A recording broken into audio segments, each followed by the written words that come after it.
তোমার জ্ঞানে তোমাকে বাধা দিবে। মানুষের অন্তরে আঘাত দিও না, এমন কাজ করিও না, মানুষের চোখের পানির কারণ হইও না।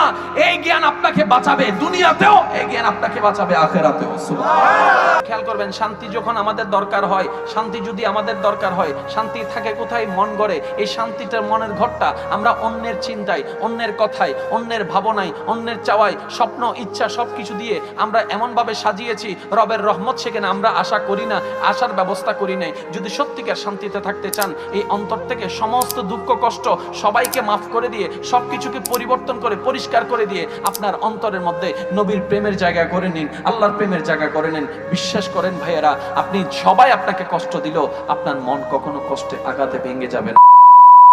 যত গুনাহ কমবে তত জীবন স্মুথ হবে। সুবহানাল্লাহ। যত গুনাহ কমবে তত অন্তরে শান্তি আসবে। সুবহানাল্লাহ। যত গুনাহ কমবে তত আপনার রুজি রোজগারের মধ্যে বরকত আসবে। সুবহানাল্লাহ। যত গুনাহ কমবে তত আপনার সাথে আপনার রবের সম্পর্কটা আস্তে আস্তে মজবুত হতে থাকবে।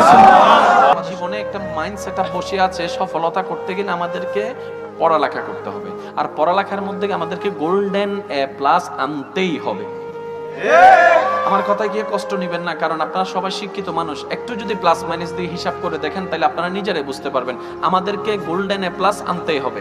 এবার যখন আমার ভাই আমার বোন যখন পড়তে বসলো, মা বাবাও প্রেসার দেয়, শিক্ষকরাও প্রেসার দেয়, আত্মীয় স্বজনও প্রেসার দেয়, সবাই প্রেসার দিতে লাগলো। প্রেসারটা কি জ্ঞান অর্জনের জন্য দিচ্ছে নাকি গোল্ডেন এ প্লাসের জন্য? আমি শুনি নাই, আর একটু জোরে। প্রেসারটা, চাপটা কিসের জন্য দিচ্ছে? জ্ঞান অর্জনের জন্য নাকি গোল্ডেন এ প্লাসের জন্য? সবাই বলতে সময় এটাই বলছে, তোমাকে গোল্ডেন এ প্লাস আনতেই হবে। এবার বাবা বলছে, মা বলছে, ভাইয়া বলছে, তুই যদি এবার গোল্ডেন এ প্লাস পাস, তোকে আমি একটা আইফোন কিনে দিব। কি পাইলে? গোল্ডেন এ প্লাস এর জন্য লিখতে হবে, লেখার জন্য সেটা মুখস্থ করতে হবে, এটা ব্রেনে রাখতে হবে। ভাইয়া, ব্রেনে ধারণ করা এক কথা, মনে ধারণ করা ভিন্ন কথা।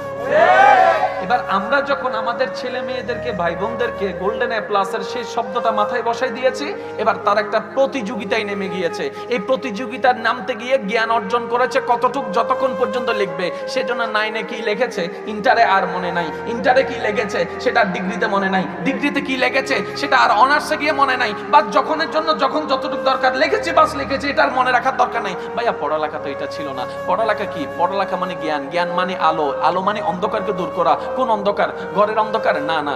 অন্ধকার মানে জীবনের অন্ধকার, অভদ্রতার অন্ধকার, অহংকারের অন্ধকার, হিংসার অহংকার, বেয়াদবির অহংকার, বেয়াদবির অন্ধকার, হিংসার অন্ধকার। এই সমস্ত অন্ধকারকে দূর করে নিজের ভিতরে একটা মানুষের প্রদীপ জ্বালানো, যে মানুষের প্রদীপের মধ্যে তার চেহারা দিয়ে, তার জবান দিয়ে, তার চোখ দিয়ে, তার হাসি দিয়ে, তার ব্যবহার দিয়ে এমন ভাবে সমাজের মধ্যে প্রস্ফুটিত হবে আলো, যে আলো দিয়ে এলাকার মানুষ পর্যন্ত তাকে বলতে হবে এটা একটা ফেরেশতা, এটা সাধারণ কোনো মানুষ না। আরে তার কথাগুলো একটু দেখো না, শুনলেই শুনতে মন চাই। তার ব্যবহারটা দেখো না, আরে এত কত সুন্দর একটা সুন্দর চরিত্রের মানুষ।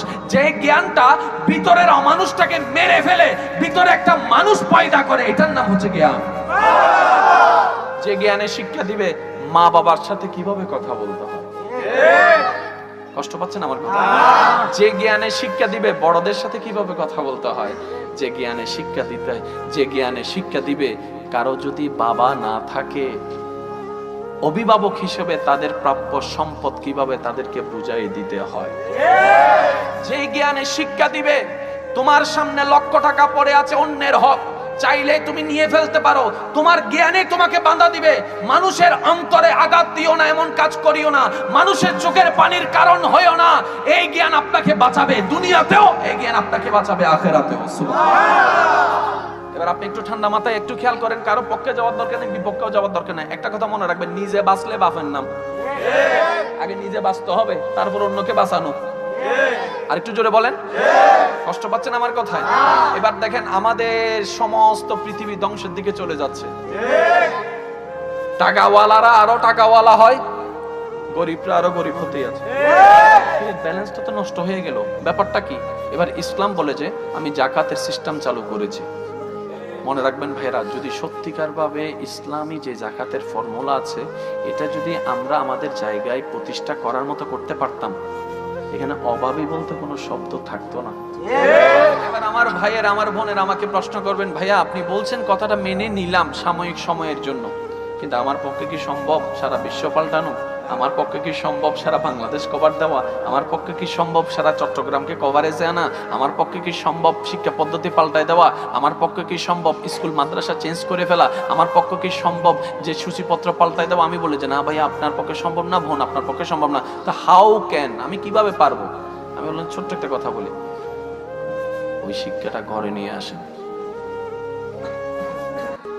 সুবহানাল্লাহ। ওই শিক্ষাটা ঘরে নিয়ে আসেন। সুবহানাল্লাহ। 100টা ফ্যামিলি যদি 100 জন অভিভাবক 100 জন দায়িত্ব নিয়ে যদি শিক্ষাটা ঘরে নিয়ে আসে, অন্তত 100টা ফ্যামিলির ভিতরে তো আলোটা জ্বলবে। সুবহানাল্লাহ। শুরু যে কোনো জিনিস একজনকে দিয়ে করতে হয়, আপনাকে দিয়ে শুরু করতে হবে। আর একটু জোরে বলেন। আমি আমার ভাই বোনদেরকে বলবো, আমার অভিভাবক ভাই বোনদেরকে বলবো, ওই শিক্ষাটা ঘরে নিয়ে আসেন। এবার আমার ভাই বোন প্রশ্ন করবেন, সেই শিক্ষাটা আমি পাবো কোথায়? আমি তো ইসলাম সম্পর্কে তেমন জানি না, ইসলাম সম্পর্কে আমি তেমন পড়ি না, কিংবা আমি কোরআন হাদিস তো তেমন অধ্যয়ন করার কোনো ক্ষমতা আমার কাছে নেই, যেহেতু আমি অ্যারাবিক জিনিসটা আমি বুঝি না। আমি শ্রদ্ধার সাথে এতটুকু বলবো, আপনি শুধু এতটুকু কাজ করেন প্রাথমিকভাবে, আপনার সন্তানের অন্তরে যে কোনো ভাবে 2টা জিনিস ঢুকাই দেন। একটা হচ্ছে রবের প্রতি অটুট বিশ্বাস, দ্বিতীয় নম্বর হচ্ছে নবী রাহমাতুল লিল আলামিনের প্রতি অটুট প্রেম। বাস, আপনি 2টা জিনিস।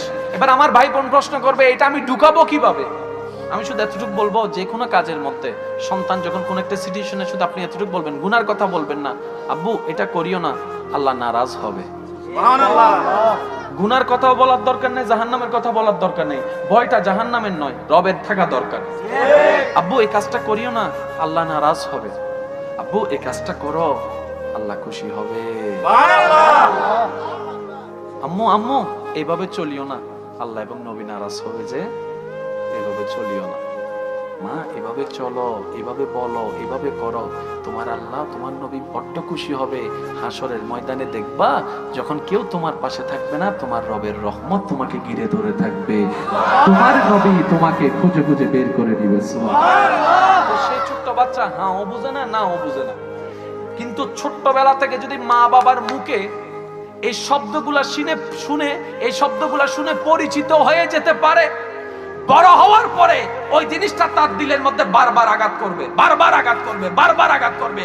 ওই আঘাতটাই তার অন্তরকে পরিষ্কার করে ফেলবে, যার কারণে ওই অন্তরে আর নোংরামি থাকতে পারবে না, ওই আলোটাই চলে আসবে। আমার কথা কি কেউ কষ্ট পাচ্ছেন না?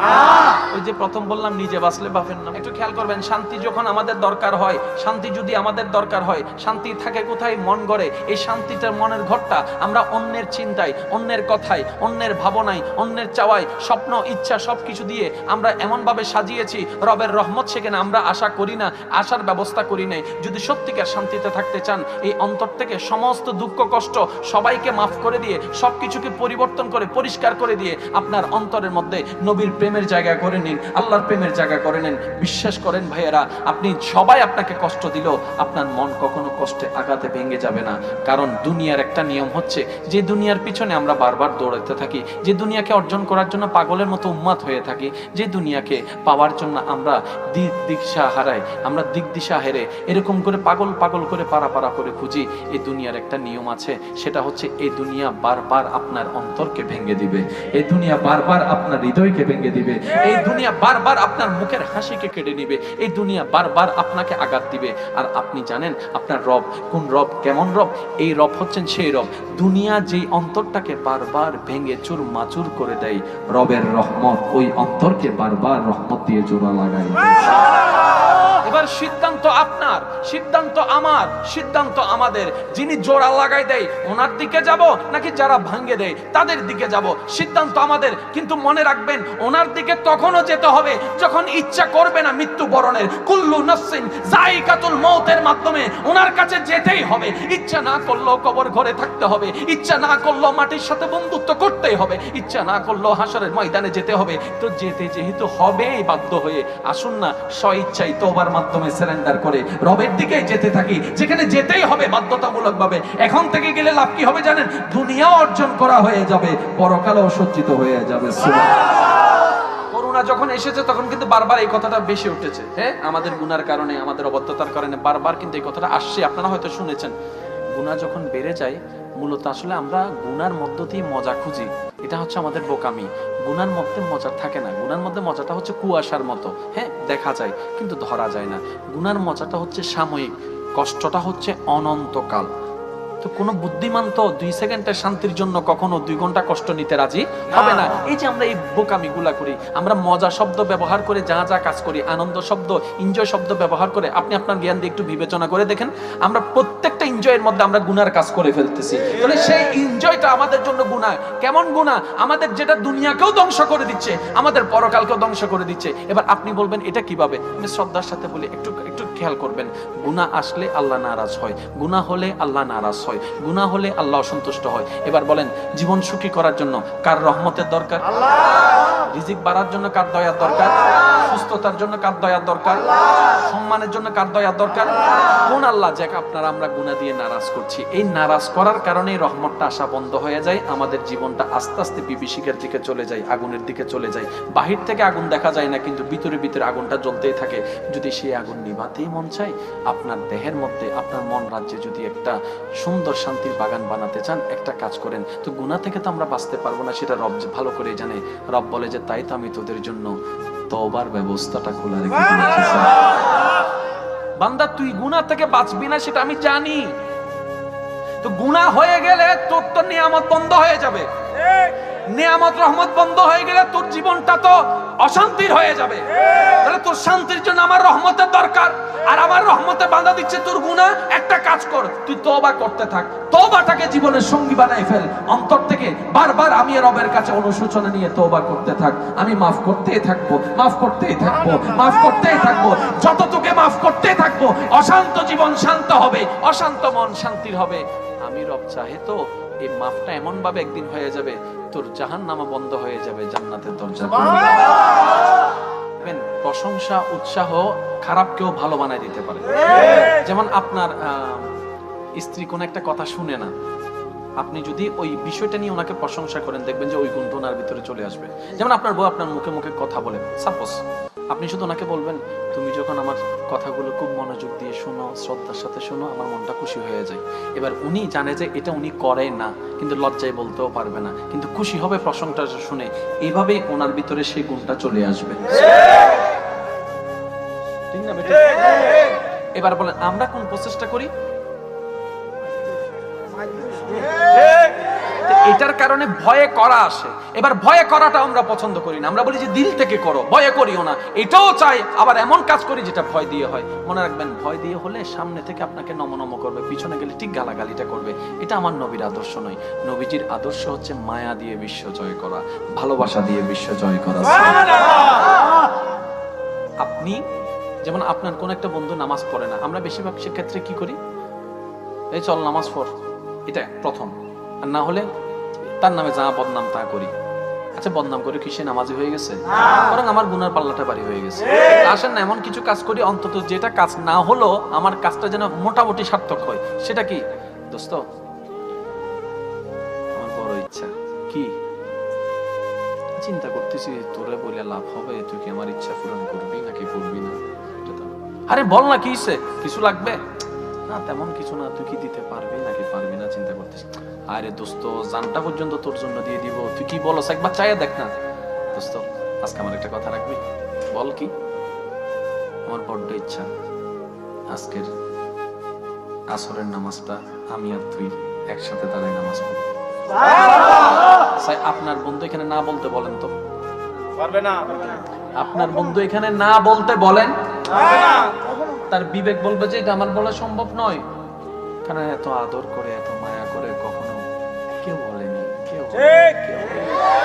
এবার সে নিজে থেকে কি বলবে?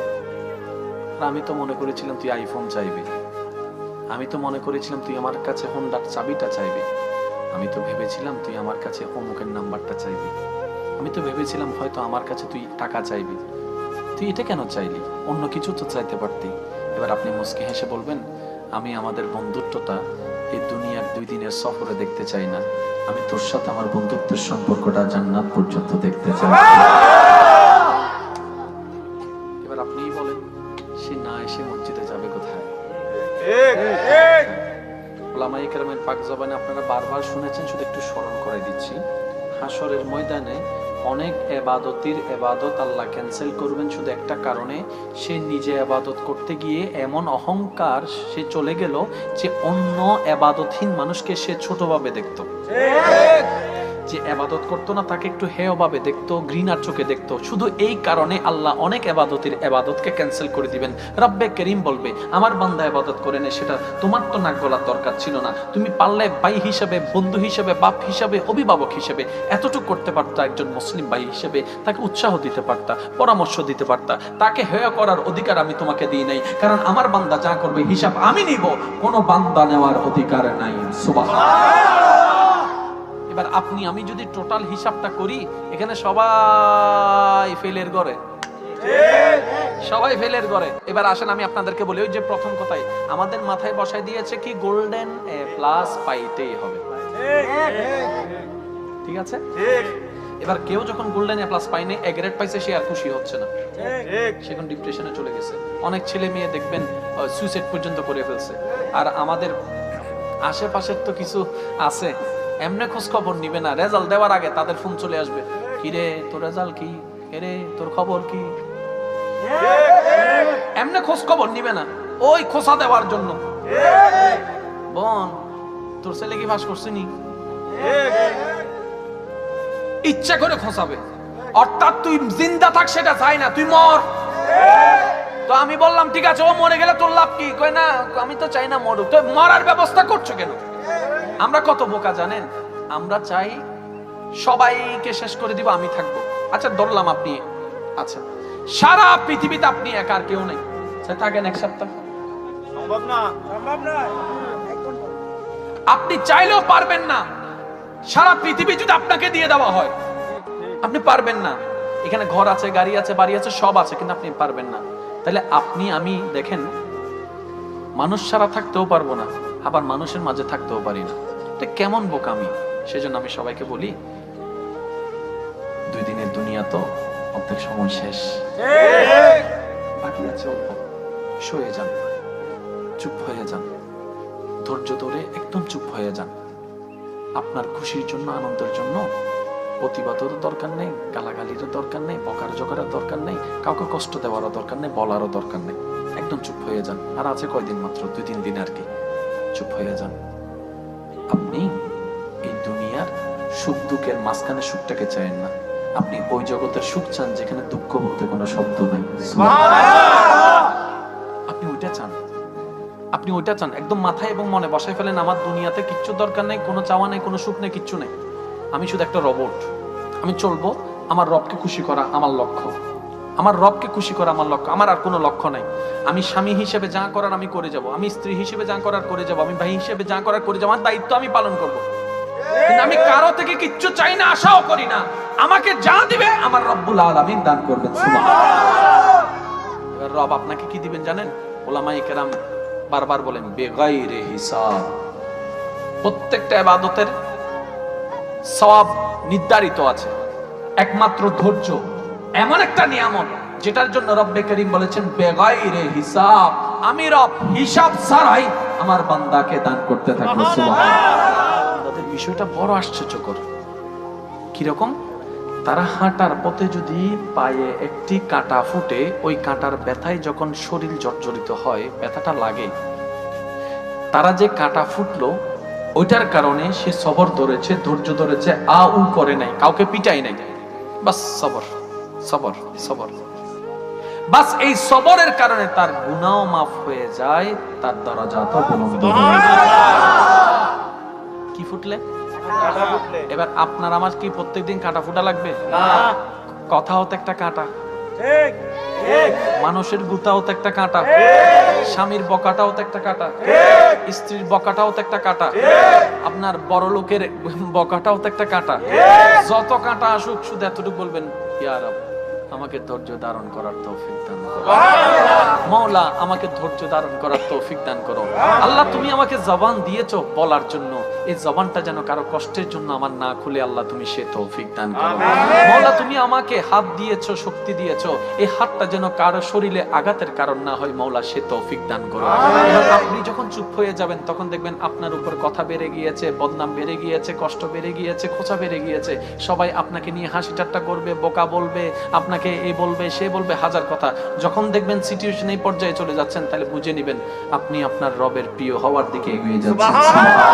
কারণ এই পৃথিবীতে যারাই রবের প্রিয় হয়েছে তারাই বদনামের শিকার হয়েছে।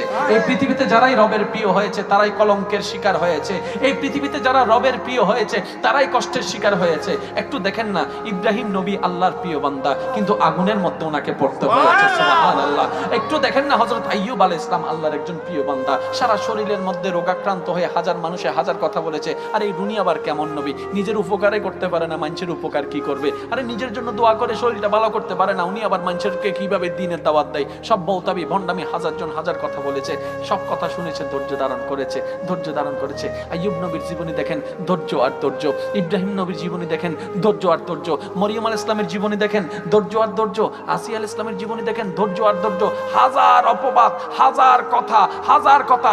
সমস্ত সৃষ্টির শ্রেষ্ঠ আশরাফুল মখলুকাত, আর আশরাফুল মখলুকাতের মধ্যে সবচেয়ে বড় রত্ন হচ্ছে আমাদের নবী রাহমাতুল লিল আলামিন। সুবহানাল্লাহ। ওই নবী রাহমাতুল লিল আলামিনের জীবনের মধ্যে দেখেন, জাদুঘর পর্যন্ত বলতে তারা দ্বিধাবোধ করে নাই। নবীর নামে কত কথা রটাইছে, নবী সহ্য করে নিয়েছেন। নবীর জন্মভূমিতে নবীকে অত্যাচার করা হয়েছে মক্কাতে, নবী ধৈর্য ধরে সহ্য করে নিয়েছেন। তাদেরকে মুক্ত করে দেওয়ার জন্য, হিংসা থেকে বাঁচার জন্য উনি মদিনায় সফর করে গিয়েছেন বাবার জন্মভূমি ফেলে, তারপরও তারা ক্ষান্ত হয় নাই। নবীর আল্লাহর যত প্রিয় বান্দা সবাই কষ্ট পেয়েছেন, কষ্ট পেয়েছেন, কষ্ট পেয়েছেন, ধৈর্য ধরেছেন, কষ্ট পেয়েছেন, ধৈর্য ধরেছেন, কষ্ট পেয়েছেন, ধৈর্য ধরেছেন। যতই ধৈর্য ধরেছেন, বিশ্ববাসীর কাছে ক্লিয়ার হয়ে গেল রবের কাছে আসার হাজারটা মাধ্যমের একটা মাধ্যম হচ্ছে ধৈর্য লাগবে, ধৈর্য লাগবে, সহ্য লাগবে। রব্বে করিম বলে, ওয়াস্তাঈনু বিস-সাবরি ওয়াস-সালাহ। বাস এই কথাটা মাথায় রাখবেন। আমি নামাজটা পড়তে পারলে আমার রব খুশি হবে, আমি ওযুটা বানালে আমার রব খুশি হবে। আপনি শুধু এই চিন্তাটা একটু মাথায় নেন, এই চিন্তাটা একটু মনে নেন যে আমার রব খুশি হবে, তারপর আপনি নিজেই দেখতে পাবেন ওই কাজের মধ্যে আপনি হাজার গুণ বেশি স্পিড অনুভব করবেন। আপনি যে বলছেন না আমি চাই কিন্তু পারি না, আপনি পারবেন। হ্যাঁ, একদিনে সম্ভব নয়, এক সপ্তাহ সম্ভব নয়। বান্দা যখন লাগাতার চেষ্টা করতেই থাকে রবকে খুশি করার জন্য, একটা দিন যখন চলে আসবে আপনার সমস্ত ধৈর্য রবের কাছে পছন্দ হয়ে যাবে, সেদিন রব দেখবেন আপনাকে নিজে থেকে সাহায্য করা শুরু করবে। কিন্তু একদিনে হবে, একদিনে হবে, এক সপ্তাহে হবে, চেষ্টা করতে হবে। আজকে থেকে মাথায় কি বসায় রাখবেন? আমি নামাজটা পড়লে আমার রব খুশি হবে। এবার কেউ আপনাকে ঘুষ দিচ্ছে, শুধু আপনি এতটুকু টাকার দিকে তাকাই, আমার রব কি খুশি হবে নাকি নারাজ হবে? শুধু এতটুকু বলেন, কারো থেকে কিচ্ছু জিজ্ঞেস করার দরকার নেই, দেখবেন আপনার মনে আপনার সাথে কথা বলবে। আর একটু জোরে বলেন না। আপনাকে পরামর্শ দেওয়ার জন্য কাউকে লাগবে না, আপনার দিলে আপনার জন্য যথেষ্ট। এই যে যেমন আপনার সামনে একটা মদের বোতল আছে, একটা পানি আছে, আপনি মদের দিকে তাকালেন, শুধু এতটুকু প্রশ্ন করেন, আচ্ছা আমি তো এটা আমার দিল খাইতে ইচ্ছা করছে, মন খাইতে ইচ্ছা করছে, আচ্ছা এটা খাইলে কি আমার রব খুশি হবে নাকি নারাজ হবে? দেখবেন যে আপনি বলতে দেরি আপনার মনেই উত্তর দিবে, নারাজ হবে, নারাজ হবে, নারাজ হবে। বান্দা ভাবতে থাকে, কিরে এই কথা কে বলে? সুবহানাল্লাহ। এই কথা কে বলে? বলে যে দিল বলে। তো দিল, তুই যে কথা বলিস কখনো তো খেয়ালই করলাম না। দিলে বলে যে আমার কথা তো তুই কখনো খেয়ালই করিসনি, তুই অন্যকে ব্যবহার করেছিস আমাকে দিয়ে, কিন্তু নিজের জন্য ব্যবহার করিসনি। আর আমার থেকে একবার জিজ্ঞেস কর না, আমি তোকে সব বলে দিব, সব বলে দিব। সুবহানাল্লাহ। কারণ আমি দিল জানি রব কোনটাতে খুশি হয়। সুবহানাল্লাহ। আচ্ছা এবার আসেন, এই যে সন্তান যখন টাকা কামায়, আমাদের সমাজের একটা নিয়ম হয়ে গিয়েছে, কেউ কষ্ট নেবেন না আল্লাহর ওয়াস্তে, বাবা টাকা কামায় সন্তানকে চালায়। একটা পর্যায়ে সন্তান বড় হতে থাকে, বাবা আস্তে আস্তে বৃদ্ধ হতে থাকে। এবার সংসার কার হাতে? সন্তানের হাতে। আর আমাদের সমাজ কেমন জানি একটা মেন্টালিটি হয়ে গিয়েছে, টাকা যার হাতে পাওয়ার তার হাতে। টাকা যদি ছোট ভাইও কামাই, বড় ভাইয়ের দাম কিন্তু সমাজে পরিবার আর দেয় না। ওই বড় ভাইকে, বড় ভাইয়ের বউকে আর কিন্তু সমাজে মূল্যায়ন করে না। সবাই কেমন জানো ওই যে টাকা কামায় তার প্রতি একটা জিনিস থাকে, এটা বেইনসাফি, এটা বড় বড় বেইনসাফি, এই জিনিসটা ঠিক নয়, এটা আল্লাহ নারাজ হয়ে যায়। আমি শ্রদ্ধার সাথে বলি, সন্তান টাকা কামানো শুরু করেছে, এবার বাবা অবসরে গিয়েছে, কিংবা দোকান ছিল, ব্যবসা ছিল, সন্তানদের করে দিয়েছে, এবার বাবা রেস্টে গিয়েছে। এবার সেই বাবাকে ভিক্ষুকের মতো হাত পেতে থাকতে হয়। সে বাবার বড় গলায় কথা বলতে পারে না, ডাক দিতে পারে না, কারণ বাবার ভিতরে একটা কাজ করে, ওরা তো বড় হয়েছে। আমি শ্রদ্ধার সাথে একটা কথা বলি, সন্তান যতই বড় হোক, যতই কোটিপতি হোক, কখনোই মা বাবার চাইতে বড় হয় নাই, হতে পারবে না। মা বাবা যতক্ষণ বেঁচে থাকবে, ও আমার ভাইয়েরা, ও আমার বোনেরা, মন মত মানুক না মানুক, একটা কথা বলবেন, আমার মা বাবা যতদিন বেঁচে থাকবে, এই ঘরের মালিক, এই ঘরের কর্তা আমার বাবা, আমার মা। কারণ তারা সারা জীবন বেঁচে থাকবে না। আপনি যদি শুধু ওনাদের মনটাকে একটু খুশি করতে পারেন, এদিকে রব খুশি হয়ে যাবে। এবার 2022 সালে আপনি যে আপনার মা বাবাকে সম্মান দিয়ে খুশি করেছেন, রবের দরবারে সেটা জমা হয়ে গিয়েছে। এবার যখন আপনি ওই 50 সাল আসলো, তখন আপনার এগুলো মনে থাকবে না, কিন্তু আপনার রবের সবকিছু মনে থাকবে। আপনার রব ওই সম্মানের 10 গুণ বেশি আপনাকে আরো ব্যবস্থা করে দিয়েছে। আল্লাহ আমাদের সবাইকে বোঝার তৌফিক দান। আমি আবার একটু শুনতে চাই, আল্লাহ কি আমাদেরকে কষ্ট দেয় নাকি আমরা কষ্ট নিই? আল্লাহ কি আমাদের জীবন অগোছালো করে দিয়েছেন নাকি আমরা নিজেরাই অগোছালো করছি? সব জায়গায় আমরা নিজেরাই দায়ী, আর যেখানে দায়ী সেখানেই অপরাধী, যেখানেই অপরাধী সেখানে তওবার দরকার।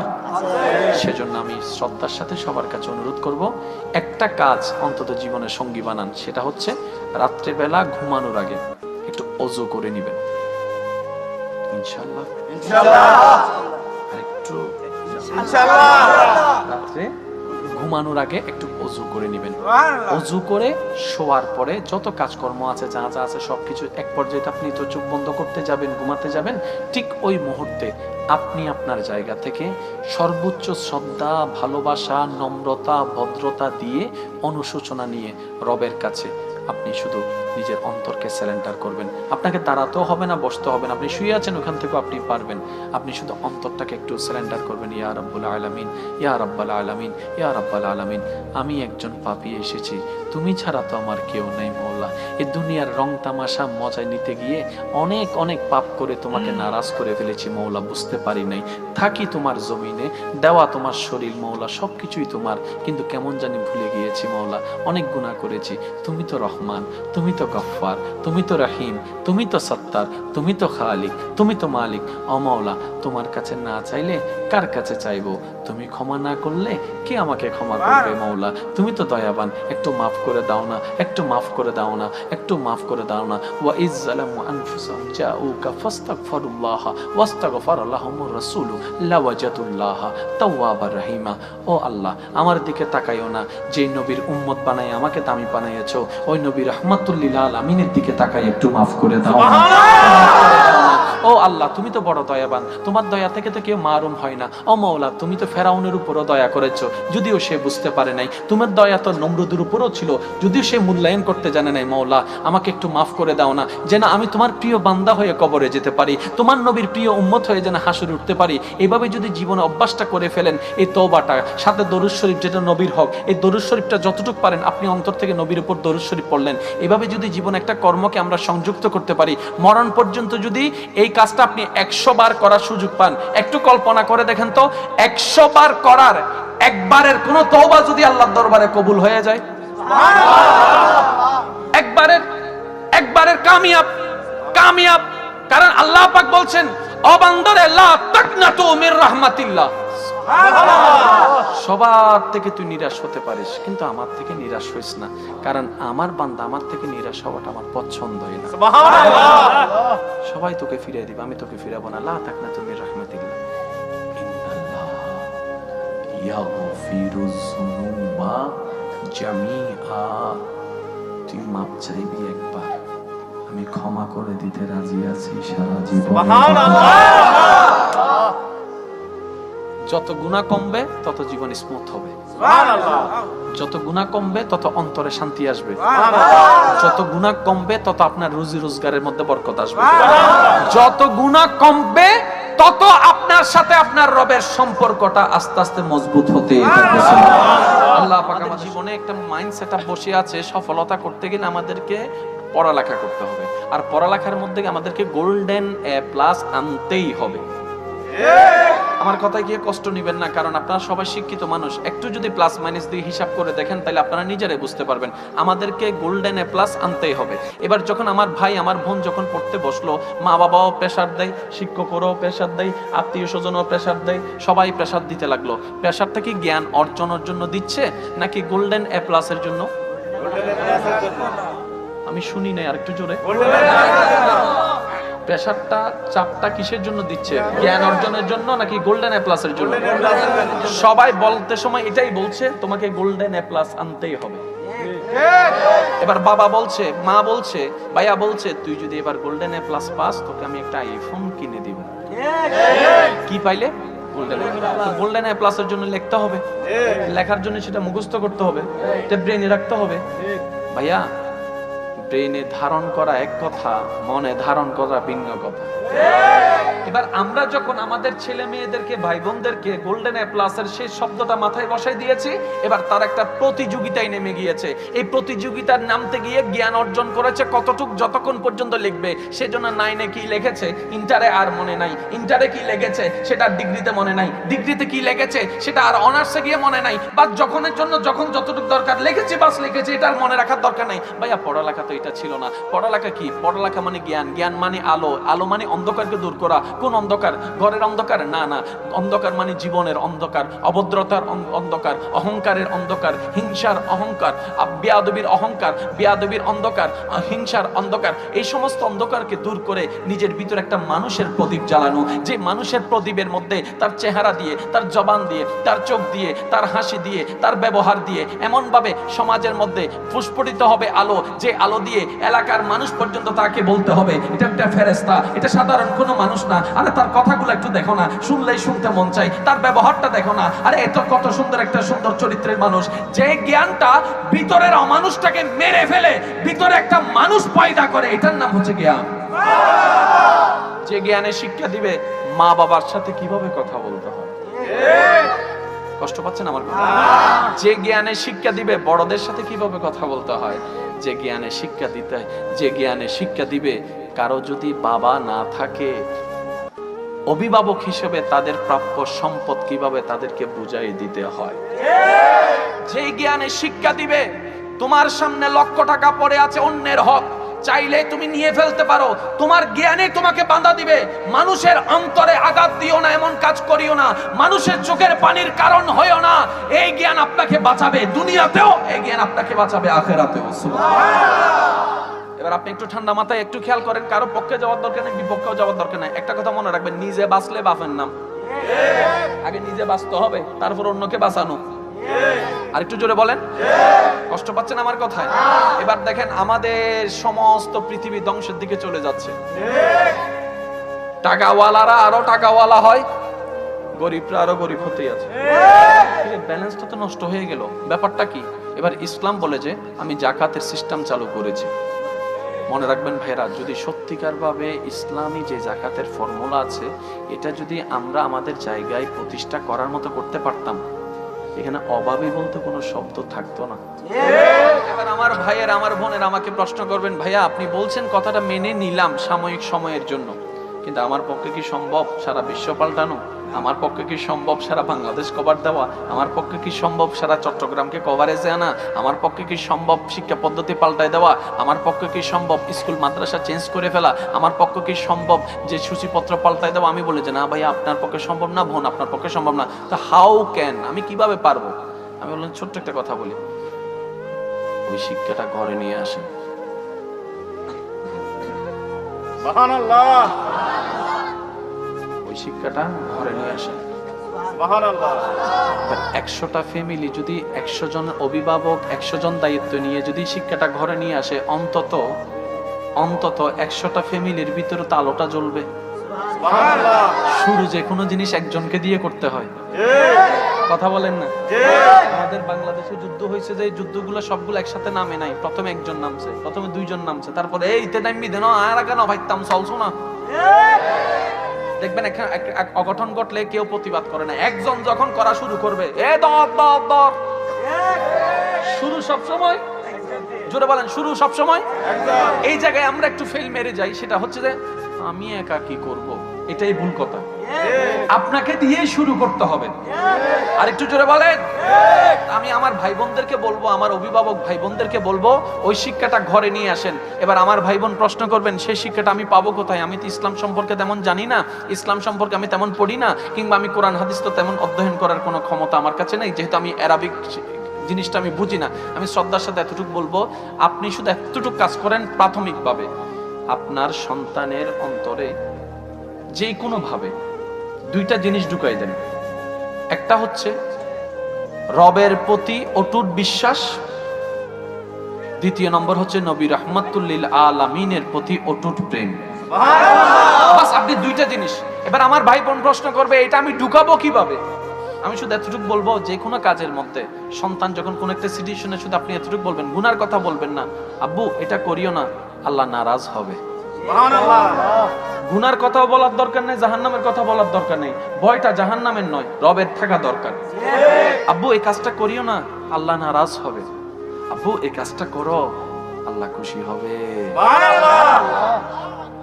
আম্মু আম্মু এইভাবে চলিও না, আল্লাহ এবং নবী নারাজ হবে, যে এইভাবে চলিও না। মা এভাবে চলো, এভাবে বলো, এভাবে করো, তোমার আল্লাহ তোমার নবী বড্ড খুশি হবে। হাসরের ময়দানে দেখবা, যখন কেউ তোমার পাশে থাকবে না, তোমার রবের রহমত তোমাকে ঘিরে ধরে থাকবে, তোমার নবী তোমাকে খুঁজে খুঁজে বের করে দিবে। সুবহানাল্লাহ। সেই ছোট্ট বাচ্চা হ্যাঁ ও বুঝে না, না ও বুঝে না, কিন্তু ছোট্টবেলা থেকে যদি মা বাবার মুখে এই শব্দগুলা শুনে এই শব্দগুলা শুনে পরিচিত হয়ে যেতে পারে, বড় হওয়ার পরে ওই জিনিসটা তার দিলের মধ্যে বারবার আঘাত করবে, বারবার আঘাত করবে, বারবার আঘাত করবে। ওই আঘাতটাই তার অন্তরকে পরিষ্কার করে ফেলবে, যার কারণে ওই অন্তরে আর নোংরামি থাকতে পারবে না, ওই আলোটাই চলে আসবে। আমার কথা কি কেউ কষ্ট পাচ্ছেন? ওই যে প্রথম বললাম, নিজে বাঁচলে বাপের নাম। একটু খেয়াল করবেন, শান্তি যখন আমাদের দরকার হয়, শান্তি যদি আমাদের দরকার হয়, শান্তি থাকে কোথায়? মন গড়ে। এই শান্তিটার মনের ঘরটা আমরা অন্যের চিন্তায়, অন্যের কথায়, অন্যের ভাবনায়, অন্যের চাওয়ায়, স্বপ্ন ইচ্ছা সবকিছু দিয়ে আমরা এমন ভাবে সাজিয়েছি, রবের রহমত সেখানে আমরা আশা করি না, আশার ব্যবস্থা করি নাই। যদি সত্যিকার শান্তিতে থাকতে চান, এই অন্তর থেকে সমস্ত দুঃখ কষ্ট সবাইকে মাফ করে দিয়ে, সবকিছুকে পরিবর্তন করে পরিষ্কার করে দিয়ে, আপনার অন্তরের মধ্যে নবীর প্রেমের জায়গা করে নিন, আল্লাহর প্রেমের জায়গা করে নেন। বিশ্বাস করেন ভাইয়েরা, আপনি সবাই আপনাকে কষ্ট দিল, আপনার মন কখনো কষ্টে আঘাতে ভেঙে যাবে না।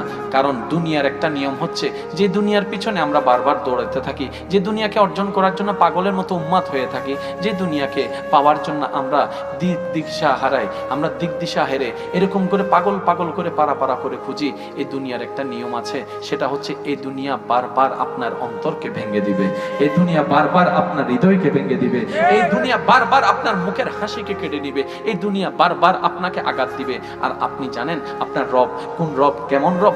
এই রব হচ্ছেন সেই রব, দুনিয়া যে অন্তরটাকে বারবার ভেঙে চুরমাচুর করে দেয়, রবের রহমত ওই অন্তরকে বারবার রহমত দিয়ে জোড়া লাগায়।